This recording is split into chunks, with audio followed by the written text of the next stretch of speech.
From Sikyo to Schools Division Superintendent, kini ang makadasig nga istorya sa kalampusan sa usa ka Sikyo kaniadto nga nadestino sa opisina sa Schools Division. Apan karon, siya ang nagdumala sa Canlaon City DepEd Division isip Schools Division Superintendent. Wala damha ni Dr. Dexter Aguilar nga sa iyang pagpaningkamot, iyang makabot ang iyang damgo kaniadto nga mamahimong usa ka magtutudlo. Apan nunot sa iyang dubling pagpaningkamot inubanan sa kakugi ug salig sa kaugalingon, siya nagrasyahan og mas labaw pa sa iyang gipangandoy. Ang iyang kasinatian kaniadto, iyang gihimong inspirasyon aron mas malambuon pa ang pampublikong tunghaan sa Canlaon City. Gawa sa iyang istorya, makisayod isab kita kabahin sa iyang Brigada Eskwela 2022 sa nagkadaol nga pagbukas sa klase karong Agosto 22, pinaagi sa atong pakiginabi kaniya. Dinhi lang sa GMA Regional TV Live. Isgutan nato mga kapuso, maabot nga pagbukas sa klase, makauban nato Schools Division Superintendent sa DepEd sa Canlaon City sa Negros, Dr. Dexter Aguilar. Mayong buntag o maupay na aga, Dr. Aguilar. Kumusta ka? Welcome sa GMA Regional TV Live. Mayong buntag, mayong maupay nga aga sa atong mga kaigsuonan karon nga pamati o gapag ga-view sa atong program. No? Good morning sa tanan. This is from Canlaon City Division, part of DepEd Region 7. Negros Oriental. Daghan kayong salamat, Dr. Dexter, sa pag-uban na mo rong buntaga. Sir, sa di pa na to, hisgutan ang preparations ninyo. Ato nang hisgutan karon higayon na ang makapa-inspire nga istorya sa kalampusan nimo, sir. Kay base sa among research, usa ka security guard kaniadto, mamahimo bang ma-share nimo ang imong istorya sa atong mga viewers, Doc? I am a school dropout before. I got married early sa Yutang Naminyo. And it so happened that I was employed as security guard in the Department of Education, formerly MEC, Ministry of Education. That was 1979, October of 1979. I was still first year college during the time. May ara na kuan, pamilya. I have a young family and still working during night time. So when I assume office, pagbalik na nako, I asked our superintendent, the former superintendent Graciano Pal, that pwede bang mubalik ko o schooling. So I finished my BSIA course in 1985. And then I took the examination in 2010. Luckily, one way, I have my eligibility for third level in 2011. And then I was assigned as OIC ASDS, Assistant Superintendent in Negros Oriental, the former office where I served as security guard for 5 years.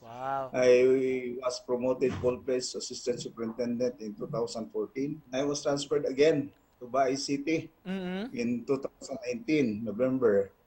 But then, just recently, I was again transferred to Canlaon to help establish the division. No? That you had now.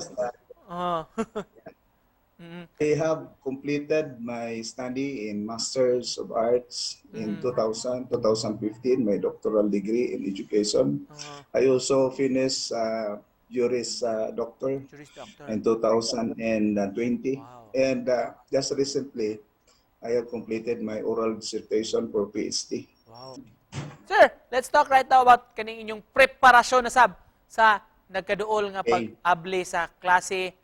Kumusta man diha sa inyo sa Canlaon?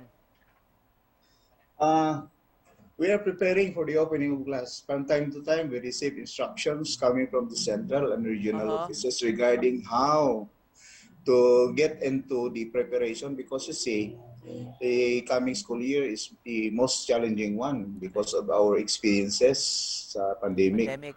So we need to carefully prepare everything so that children, our learners, will, of course, having a comfort in learning.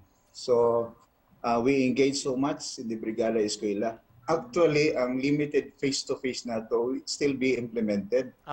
By opening comes August 22 up to November. Because by November 2, as being announced, and instructed by the central office, will start with the in-person, meaning the full swing implementation of face-to-face classes. Sir, say, baruganan ninyo, kumusta man yung kining paghibaw po sa DepEd, kining dili na mandatory ang pagsulob sa mga school uniforms? Actually, uniform is, even before is voluntary. No? Alright. It's up to the parents, so we'll submit for the implementation of uniform of the children. Sir, how about kining mga teachers nga dili bakunado? Doon na pa ba sa inyong division? Unsa may guidelines ani Doc? So far, nalipay tas kanlaon because out of 560 personnel, only 2 unvaccinated due to health reason. And to close this, Dr. Aguilar, sir, unsay message nimo sa atong mga estudyante, mga magtutudlo og mga ginikanan nga nagtan-aw ron? I-encourage ang tanan natong mga magtutudlo to serve well, of course, atong maning mandate nga magtudlo sa atong mga kabataan. Para sa atong ginikanan, we always get involved with them. Kanunay silang magsuporta sa Department of Education, especially in getting in touch with the children. May encourage po din taon natin. And then, sa atong mga stakeholders, they are very supportive to us, especially GMA. Salamat sa paghatag updates gikan diha sa Kanlaon sa Negros Oriental, mga kapuso.